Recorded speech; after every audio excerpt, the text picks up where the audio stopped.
Director of TURC, the Tennessee Immigrant and Refugee Rights Coalition.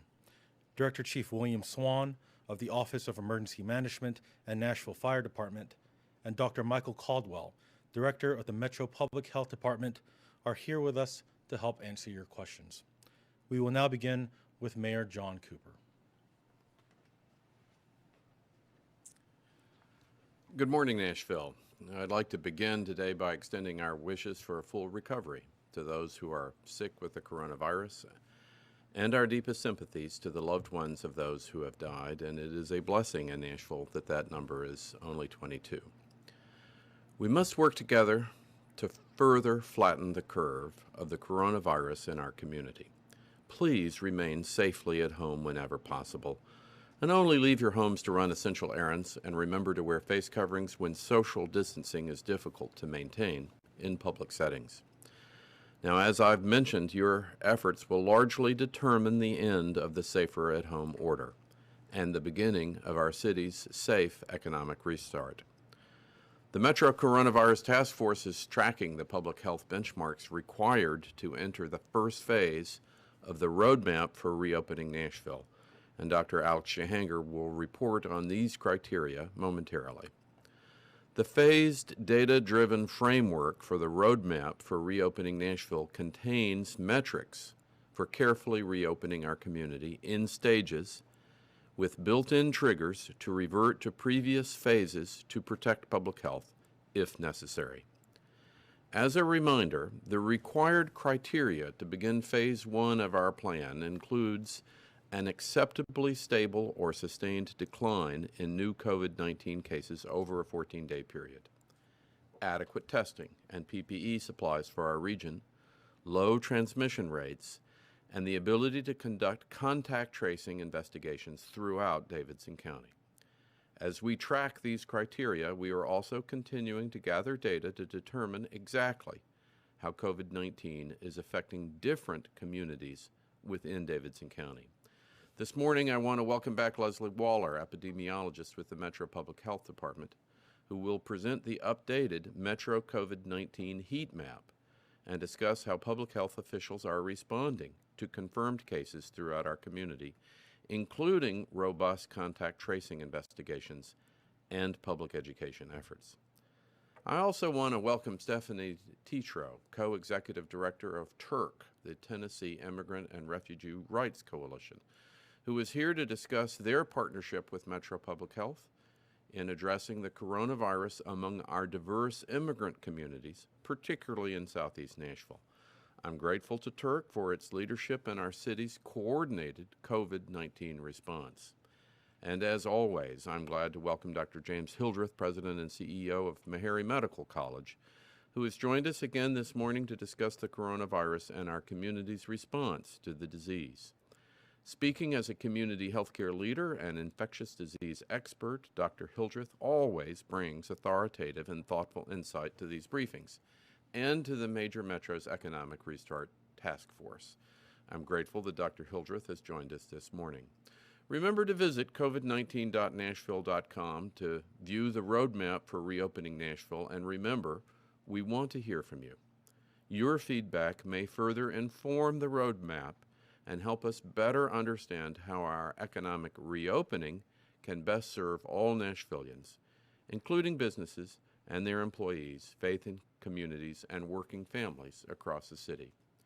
But in order to get our economic restart up and running, we must stay the course and reduce the rate of coronavirus infections in our community. So let's work together towards this goal in order to save lives and get Nashvillians back to work. As always, I urge you to visit the Metro COVID-19 website and consider donating as you are able to the COVID-19 Response Fund by visiting covid19.nashville.gov. You can also visit the website to learn how to obtain direct financial, food, mental health, and social service assistance. And now I'll turn it over to Dr. Alex JAHANGIR, Chair of the Metro Coronavirus Task Force.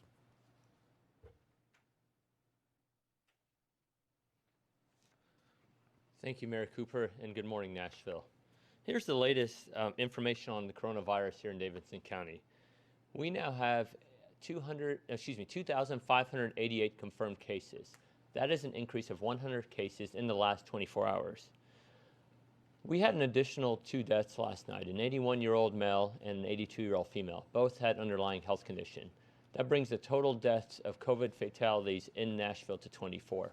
Our sympathies go out to their families. There are an additional 2,147 cases in our surrounding counties, bringing the total for our region to more than 4,700.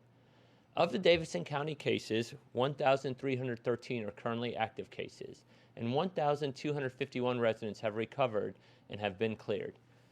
Now, this is the third straight day of 100 or more new cases, and this has caused the rolling average to increase slightly. Furthermore, the transmission rate for our region now has become 1, meaning on average, a person with the virus is transmitting it to one other individual, and the outbreak is neither growing nor shrinking. Now, these metrics are concerning, but other metrics continue to be in the satisfactory range. Multiple metrics, not just a single one, are used to help in our decision on reopening.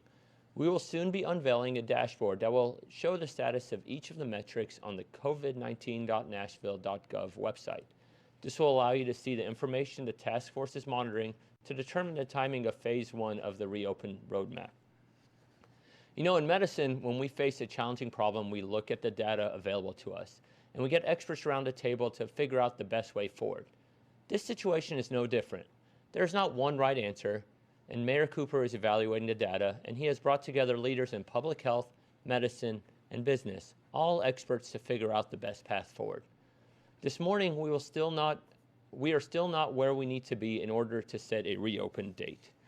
When we do, however, get to that point, we will announce a date to start phase 1 several days in advance so people can prepare. Now, on Thursday, Nashville hospitals and dental clinics will begin to offer elective surgical and routine dental procedures to low-risk patients. These healthcare facilities have protocols in place to keep patients and employees safe. For more information, please contact your local healthcare system or healthcare provider. Now, finally, please continue to help us fight the virus. Do your part to stay at home and only go out if absolutely necessary. Wear a face covering in public if you haven't been, then please start. This virus affects the elderly and those with medical conditions the most. So, if you are over 65 or have underlying health conditions, please don't go out. Remember, every day we stay the course is another day closer and we can get back to a new normal. I appreciate all the sacrifices you have made so far in fighting this virus. We're not there yet, so please continue to remain vigilant, and together we will beat this virus. I'd now like to introduce Dr. James Childers, President and CEO of Meharry Medical College.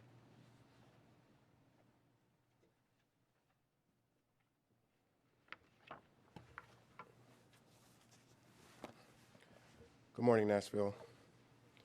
As counties and cities around the country prepare to open businesses, I'd like to offer a few key points that we should all keep in mind. First of all, the COVID-19 virus is going to be part of our lives for the foreseeable future until a vaccine is available. And while I truly believe the COVID-19 vaccine will break the record for producing a vaccine, and I hope that it's going to be a year, and that's possible but not very likely. And even if a vaccine is ready in a year, keep in mind that it takes time to establish immunity, and sometimes we have to be given a series of shots over a period of weeks or months. And to achieve herd immunity, at least 60% of us will have to be immune to the virus. Second, some of you, or some of us, are counting on the warm, humid Nashville summer to control the virus. Please keep in mind that while the virus is being transmitted here in our winter, other parts of the world, it's actually summer, and temperatures are hot, and conditions are humid, and the virus is doing just fine. So by all means, it seems to me that we should not count on the winter controlling the virus, the summer controlling the virus for us. And I'd like to repeat an earlier point that was made. Viruses don't simply disappear. They do not behave that way. This virus is likely to still be in circulation in the coming winter, fall and winter. And what that means is we could be dealing with an outbreak of COVID-19 while dealing with an outbreak of influenza. That would mean 2 sets of patients would need ICUs and isolation rooms and could have the possibility of overwhelming our healthcare system and healthcare providers.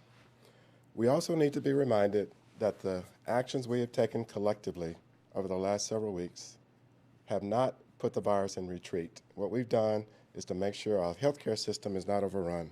The virus is still out there, and it's going to continue to spread until we have enough immunity as a population, as a human species actually, to control the virus. The likelihood of outbreaks is high still, and without the means to test and trace and quarantine, we're going to be in trouble if outbreaks do occur. But this tried and true public health approach of testing, contact tracing, and quarantining is very effective, and we need to keep that moving. Last thing is we need to take this virus seriously, and some people appear not to be doing so. Consider that in just 4 months, we've gone from a handful of cases to more than 1 million people being diagnosed with COVID-19, just in 4 months.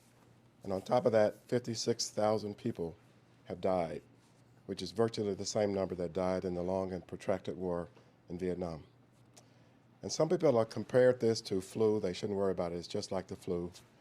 If influenza killed 50,000 people in the United States in 1 month, believe me, the country would be going through what we're going through now. That would be a rate of 600,000 people in a single year, and clearly that would be cause for major concern. So some of you also still seem to believe that if you're young and healthy, you shouldn't worry about the virus. Well, hello. We now know that if you're young and healthy, you can die of strokes. The virus is causing unusual clotting in both the veins and arteries, something we've not seen before. So people in their 30s and 40s and 50s who are otherwise healthy are dying from strokes without any indication that they were actually sick. We also know that the virus can shut down the kidneys, so many people are requiring dialysis, and that's especially true in minority communities. And as we've all heard, if you belong to certain categories with chronic conditions, you're more vulnerable to severe disease and dying, and that's true for minority communities, so they need to be considered vulnerable populations. So we cannot achieve the goal of putting the virus in retreat if we give up too early on the things that we've been doing as a community. So my advice is that regardless of whether or not business open or stay closed, we should take the personal responsibility of protecting ourselves from the virus, and by doing that, we'll protect the whole community. So Nashville, I'm pleading with all of us to stay vigilant. The virus is still out there. We have the tools we need to fight it, and you know what they are. You might say it with me. We need to wash our hands frequently, wear face coverings, protect our T-zone, sanitize high-touch surfaces. And if we keep doing those things, we will one day be able to get back to the social activities that we all enjoy. And I'll be able to take my boo to the movies once again. So let's stick with it, Nashville. We got this virus in retreat, but we got to do what we need to do. Thank you, and with that, I'm going to turn it over to Leslie Waller, epidemiologist with the Public Health Department.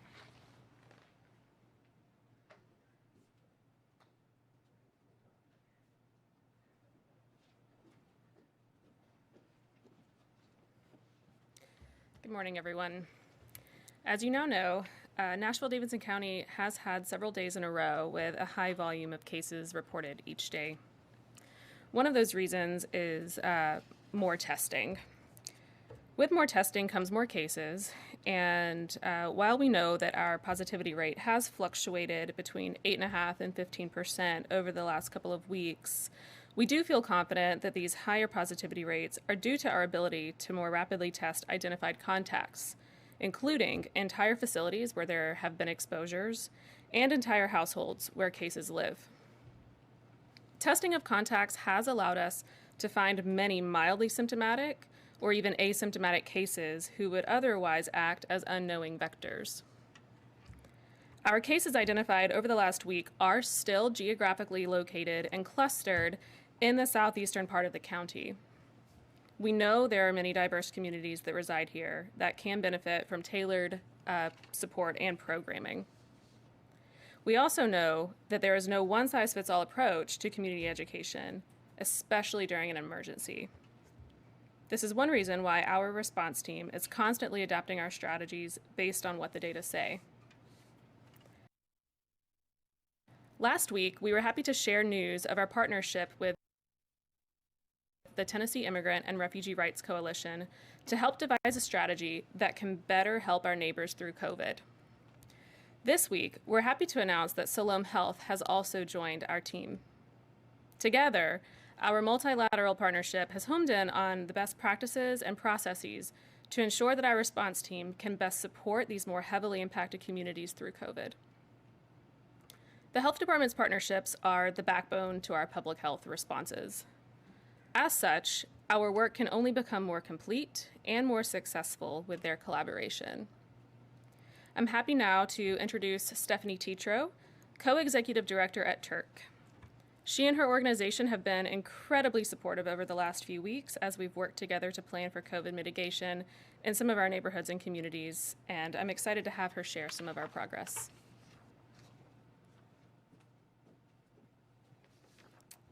Thank you, Leslie, and good morning, everyone. I also want to thank the mayor for inviting me to share more about our work together to address the COVID crisis in immigrant refugee communities. As many of you are well aware, our city is incredibly diverse. Nashvillians hail from all over the world.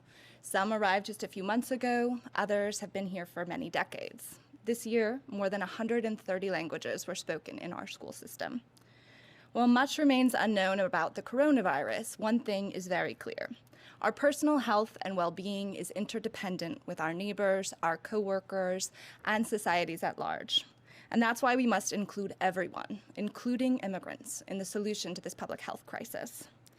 Our organization and many incredible nonprofits across the city have been working to address the devastating impacts of the coronavirus on immigrant and refugee communities, and how the impacts of this virus can be exacerbated for certain communities. A lack of English proficiency or health insurance may prevent some families from accessing testing or treatment. Other families may be too scared to seek care for fear of immigration enforcement. Undocumented Nashvillians may not have access to a lot of the economic relief programs. And so to pay for food or keep a roof over their heads, many are making the impossible choice of going to work in unsafe conditions and putting themselves and their families at risk of infection. And it is this work that brings us into partnership with the health department. We've been partnering with Leslie and her team to reduce the barriers to information and access to care that we've identified through our work in the community. Together, we developed a proposal to add community outreach workers to the health department's response team who would lead efforts specifically within immigrant and refugee communities. These outreach workers would conduct broad community education and provide case management to individuals who'd contracted COVID. This program is based on successful models that the city has used to reduce barriers that immigrants face to accessing critical services, like the My City Academy program, which trains immigrant leaders in the work of metro government, or the school system's Parent Ambassadors program that they've used to help newly arrived immigrant families navigate the school system with the help of established families. And the model of health outreach workers that we'll be launching is also a tested strategy. In fact, our partner Siloam Health has developed an incredibly successful model of partnering their immigrant and refugee patients with community outreach workers. And so that's why we're so excited that Siloam will be lending their capacity and their expertise to this initiative and overseeing the work of these community health workers who will focus specifically on COVID cases. As Siloam and the health department partner with individuals and families who have contracted COVID, the outreach workers will partner with our team of organizers and community leaders to help connect these families with the resources and supports they need to support their recovery, including addressing issues like food security and economic support, and to identify structural barriers to public health that may require a public policy solution. We're so honored to partner with the Mayor's Office, the Public Health Department, and Siloam to stand up this critical program.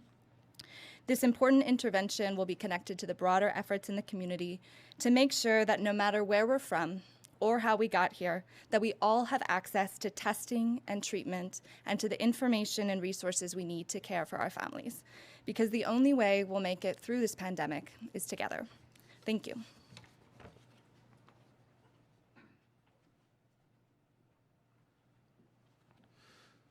Thank you, Stephanie. We will now start the Q&A segment of today's briefing. As I announce your name, you may proceed by asking your question over the air. We'll start with Jeremy Finley at WSMV. Jeremy. Good morning, everybody. Thank you again for answering all of our questions. I don't know if this is a question for your epidemiologist or for Dr. Jahangir, but I had a question about the antibodies. I wanted to see if the city was considering antibody tests for people, and also if that is still being consideration. There's a private company today that announced, a private lab that announced that it would be providing antibody tests for anyone across the country. And I wanted to get your viewpoint to see if you feel that the science is strong enough for people to go ahead and start seeking these antibody tests out, or or possibly even purchasing themselves. Thanks. Thank you, Jeremy. Dr. Jahangir. Yeah, thank you, Jeremy. So in short, when antibody tests are more FDA approved and more accepted about what level of antibodies that the test determines is positive, allows you to have immune protective nature, I think antibody testing at some point makes a lot of sense. At this point, the city doesn't have that plan to do that, but once there is a more approved antibody test that is universally accepted, I think that could be our next strategy regarding antibody tests. But at this moment, we don't have that. Dr. Hildreth also would like to comment on this question, so I'll defer to him.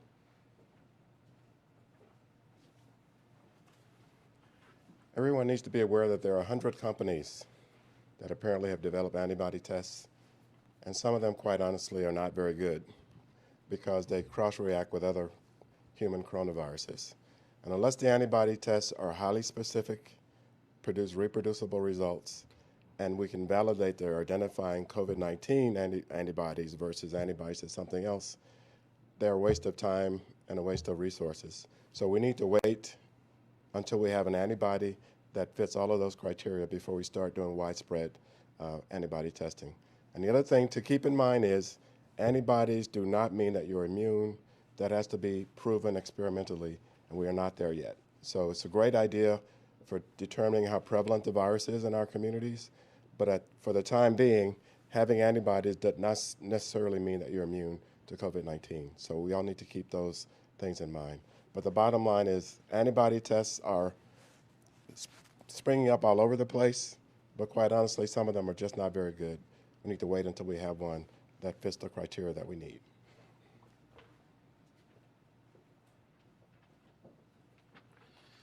Julia Palazzo at WKRN. Good morning. Thank you so much. I have my question for Ms. Waller or Dr. JAHANGIR. You could probably answer this too. If I recall correctly, the hotspots in the southeast corridor of Davidson County, a few weeks ago, you guys mentioned they're connected to employees who work at the same company. Is that the Tyson plant or a different company? Have you been able to determine that? And then also, Dr. Hildreth, I wanted to get your opinion about how you feel about the surrounding counties starting to reopen. I know you feel strongly about people staying at home right now. Thank you. We'll start with Leslie Waller.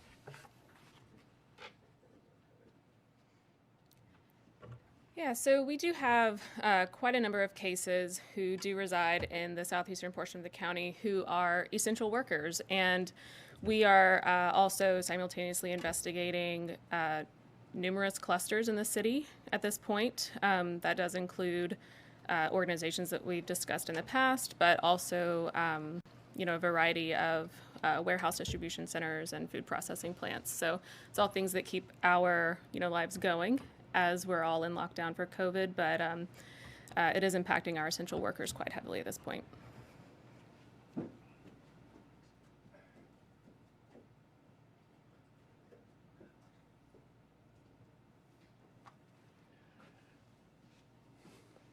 I have said many times, and I've tweeted about it and written about it, that what we really needed, starting back a few months ago, was a national strategy to combat COVID-19.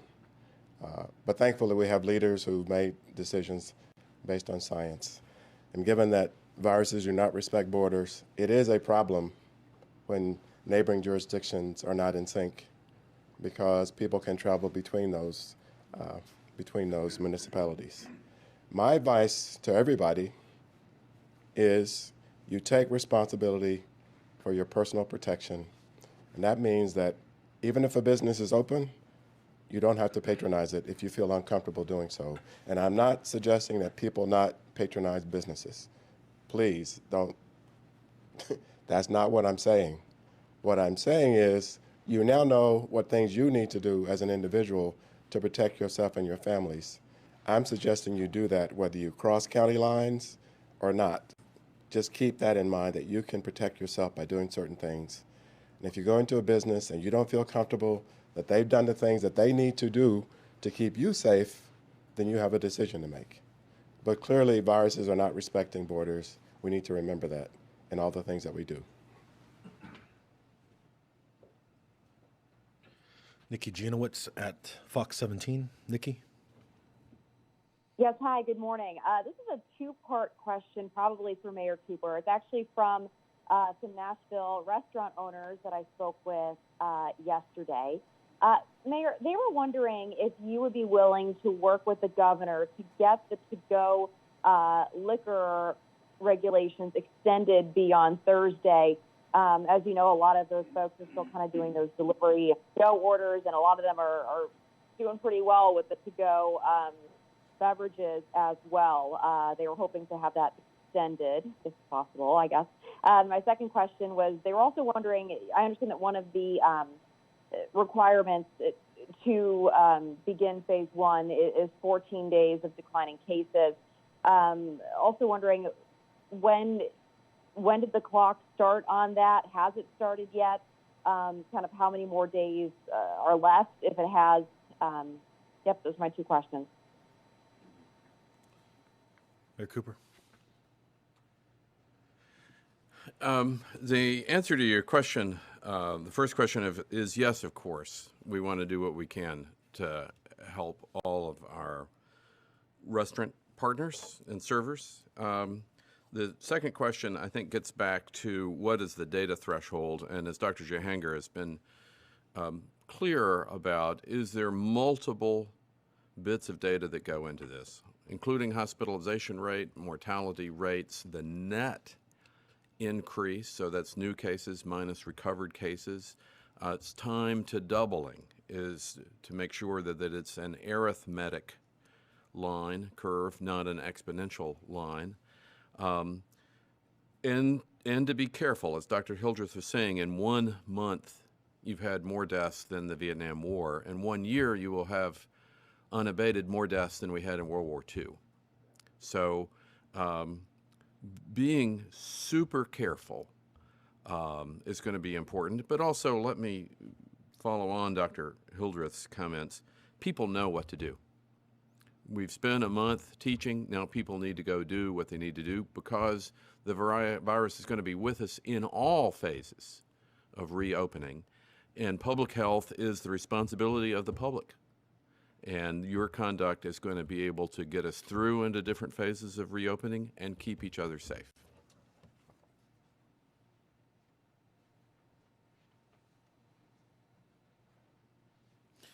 Tosin Fakile at WSMV.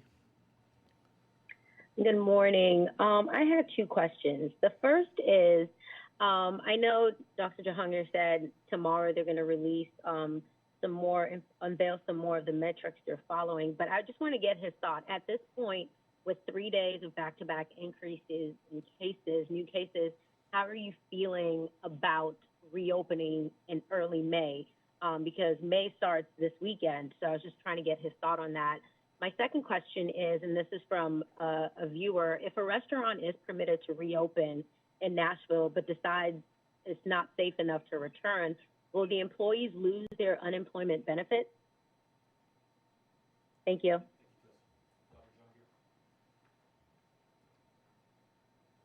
you.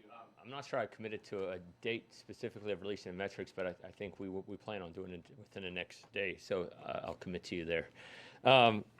You know, as I mentioned earlier, multiple metrics, not just one, will determine our reopening. And as I've used my analogy of medicine, you know, when there's a tough problem, I look at the data, I bring in experts, so I consult, you know, in medicine, other specialties, and we make a decision, and sometimes it's a really tough decision. And Mayor Cooper is using that exact method to do that with the reopening here. So we're looking at a lot of data, and we'll keep adding, maybe additional information as needed, and then using experts will determine if opening happens. So you're right, May 1 is, I think, Friday, and as we've discussed, we'll probably extend the order for some time. I don't have an answer as to when that is, and as I mentioned, we'll try to give everyone a leadway as when that is, and we'll get to you very soon. Thank you.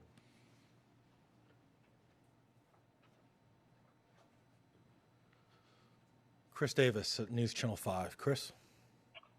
Good morning, everybody. Dr. JAHANGIR, you just mentioned that, that you obviously don't have a date pinpointed for when reopening would take place. But for restaurant owners or other businesses that will be impacted by the different phases, you mentioned briefly in your remarks that there would be some notice, but can you give any clarification on how much notice some of these restaurants in phase 1 might get if we're ready to move forward for that? Dr. JAHANGIR? We'd expect several days. I don't know exactly what that is, but it won't be like the next day. And then the last question I forgot to comment around unemployment. I don't know that information, and we'll, Chris, if you can make sure to follow up. So, but regarding this specific one, it would be a good enough notice that people can get their employees back, possibly if need be any new training that needs to happen, obviously order supplies and so forth. So thank you.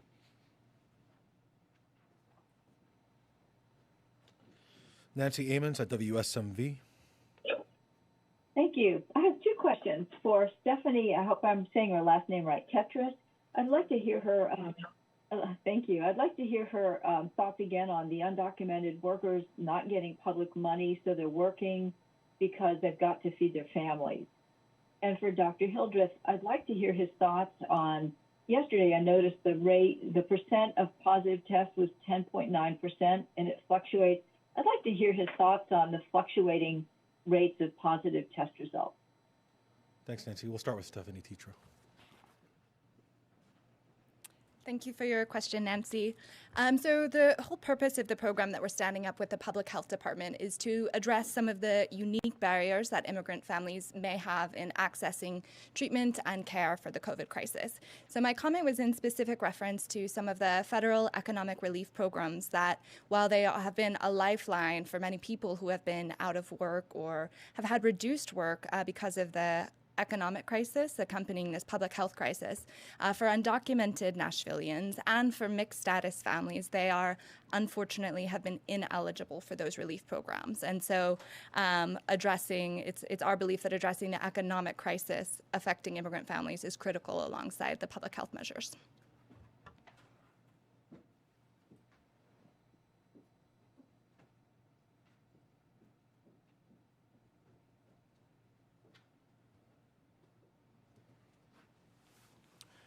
The question about the fluctuating rates of positive tests, part of it relates to what I would call statistical noise, in the sense that the sample of people get tested from day to day will vary in terms of how many of those folks are positive and those who are not. But on average, we've been at about 10% positive rate for quite some time. And the significance of that is that you might have expected if we greatly expanded our testing, we would have seen a difference in the percent of people testing positive.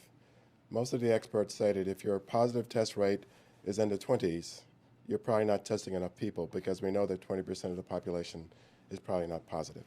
So we have been enjoying a relatively flat percent positive rate, which means that things are actually pretty stable for us. And if anything, we can expect the numbers to start going down. In other words, I'm feeling good that our positive rate has stayed what it is over these period of weeks, because that means that maybe we have this thing under control, but we still need to be vigilant. But I think the 8% to 15% is just statistical variation depending on the people who come to be tested from day to day.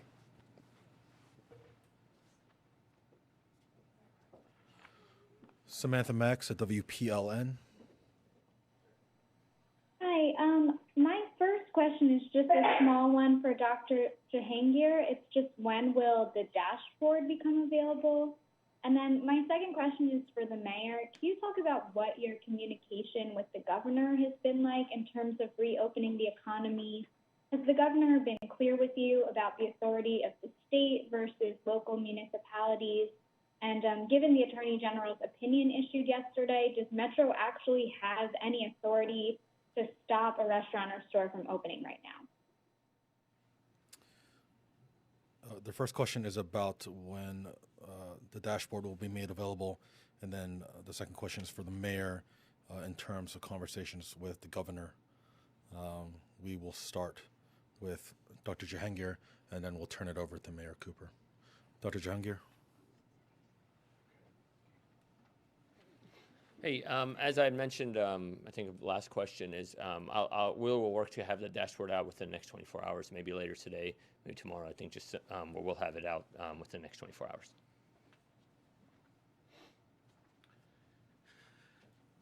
Thank you. The mayors of the largest counties and largest cities in Tennessee have been in relatively frequent communication with the governor, and the governor has been clear about the 89 and the 6. That is a state policy about having the 6 counties, and that's in response, I believe, to the governor's view that each region is a little bit different and may have a slightly different response in getting back to work. We all want the same thing. By a quirk of how Tennessee is organized, the governor does have direct control of health departments in the 89 counties. That's part of the state government. And in these other counties, there tends to be a little bit different. Metro, just let me remind viewers, with metropolitan government, the health department here is the Metro Public Health Department and is directly supervised by Metro. That's part of the metropolitan path that the city went on starting back in 1962. Though the Unified Public Health Department in Nashville predates Metro government, interestingly. And that really goes back to the 1950s, where we have a little bit of a different path in terms of state law than other either cities and counties do. Thank you.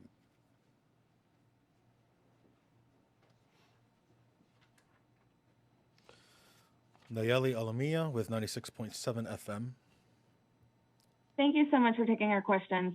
I have 2 questions. One of them is for Ms. Waller. We are seeing, you have mentioned that there's an increase in the Antioch Southeast area. With the latest information that we've received is that the vast majority are either white, Caucasian. However, there's an increase in the Southeast area. Are you seeing an increase in the contact tracing within the diverse community or immigrant community? And for Dr. Hildreth, is you mentioned that we are learning as we go. Could you address any additional symptoms for COVID-19? Thank you. Thank you. We'll start with Leslie Waller and then turn it over to Dr. Hildreth. Yep. Just to answer the second part of your question first, we are definitely performing contact tracing in the immigrant and refugee communities, and we are having a lot of success there. To address the first part of your question, race data is complicated and it can be limiting. So there are many types of people who might identify as white or African American or Black, and they might not fall into the standard white or Black communities that we might have. So there are just a lot of ways to identify there. So I'll just leave it at that.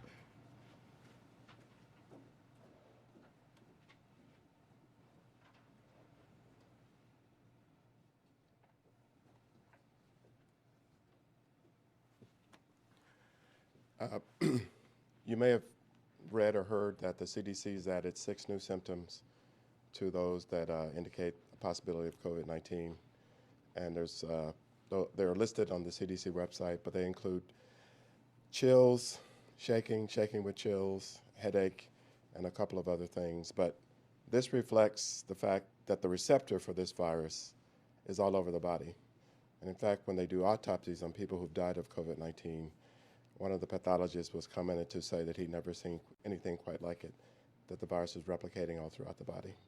And that's probably why it can cause blood clotting, shuts down the kidneys, all those things. And let me just say, if you don't mind, this is why widespread testing is so important.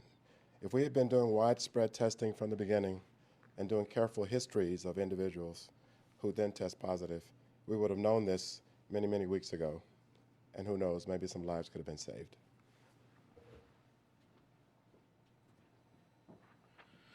Our final two questions are from Kara Hartnett at the Nashville Post and Brett Kelman at the Tennessean. We'll start with Kara Hartnett. Hi, thanks for taking questions today. Mine's for Leslie Waller. I'm just wondering, what role is contact tracing playing in these surges in daily case reporting or the positive rate variations? Are we nearing the containment phase? I guess I'm just trying to understand how the evolution of contact tracing through the pandemic has contributed to the fluctuating data and what we'll be seeing in the future from that. Thank you, Kara. Ms. Waller.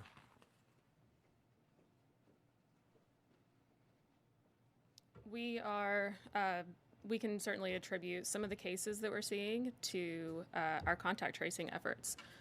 Quite a lot of them, actually. We've been working really hard in that area. We've been encouraging contacts to get tested, and we are definitely seeing some of our increases are due to that. We also have ongoing clusters, and the contact investigations within those clusters also lead to more testing of those close contacts.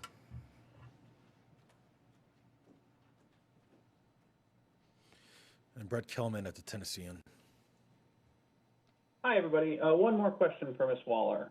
So when we spoke, I think it was like 6 weeks ago, about contact tracing sort of on the beginning of this outbreak in Nashville, it was you and Josh Love making a lot of calls every day to what was then a relatively small number of cases. What does it look like now? Like, how many people are we talking about? How many hours a day? How has contact tracing managed to keep up with this case rise? And what, I guess, functionally has changed in the process? Is it a matter of manpower or resources or tactics? Thanks, Brett. We'll turn it over to Leslie.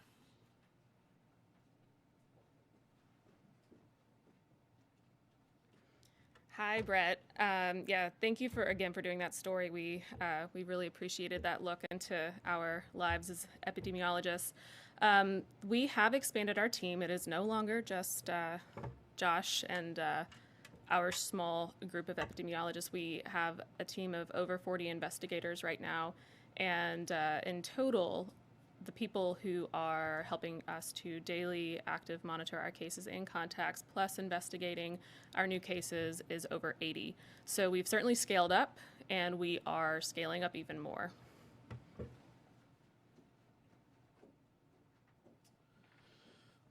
I'd like to thank Dr. Hildreth, Leslie Waller, and Stephanie Tetro for being with us this morning. Recording of today's Hi, everybody. You're listening to the Metro Nashville Daily News briefing on the coronavirus right now. A lot of information to unpack in this one. I've got a lot of notes here in front of me, so bear with me as I take a look here. One of the questions that was asked there at the end was to Dr. Hildreth. He's the infectious disease expert from Meharry Medical College about new symptoms. And if you haven't heard this yet, the new symptoms are chills, shaking, headache, a number of other symptoms. He said the receptors for this illness is all over the body, which is why you can see a wide range of symptoms. And this is why he's advising widespread testing. So if you have any of these widespread symptoms, he's advising you to get tested. And remember, throughout News 4 Today, we told you about Walgreens expanding testing in some underserved communities. Metro Nashville is doing testing. There is statewide testing here where you can go even if you have no symptoms at all. So that's part of that. And then one more thing I want to talk about here is, as we talk about going back out into the community right now, it has been mentioned and studied now that young and otherwise healthy people are not immune to this. And as we've been reporting here, we've seen more individuals dying from sudden stroke without any other symptoms. So if you're watching now and you're like, I'm good, I don't need to wear a mask, I can just go out, Dr. Hildreth suggests, no, you shouldn't do that. You may be vulnerable to a stroke. So the advice is to protect yourself, cover your face, wash and sanitize. That's everyone, regardless of age or your own perceived immunity. And there's much more information. I know Holly wants to get to this stuff too. Yeah, I wanted to mention just a couple of quick things. One of the key questions they were talking about was the reopening date. That's what so many people really want to know. When are they going to open it up here in Metro? So talking specifically about Davidson County. And they said, we're still not where we need to be to set that reopening date. You know, we have so many people thinking, okay, could it come early May? Will it come early May? And he says, we will give several days notice. And then he was questioned on that. Well, several days, when could that be? And he said he would give everyone good enough notice to get their employees back, employees trained, and to give companies time to order supplies and things of that nature. So at this point, we still do not know. He did say the downside of all those metrics they continue to look at, their transmission rate has upped. It's now at 1, so that is not good news. We also know we have 2 additional deaths here in Davidson County. Sad to report that. So our update now, we're up to 24 deaths here for Nashville. We'll, of course, continue to follow this, bring you the very latest. I hope you'll join me at noon for a complete look at this. Also, you can find more information online at WSMV.com and always on our News 4 app. Just search WSMV. Thanks so much for watching, and I hope to see you at noon. Have a good day. We now return to regular programming. Get more updates at WSMV.com and on the WSMV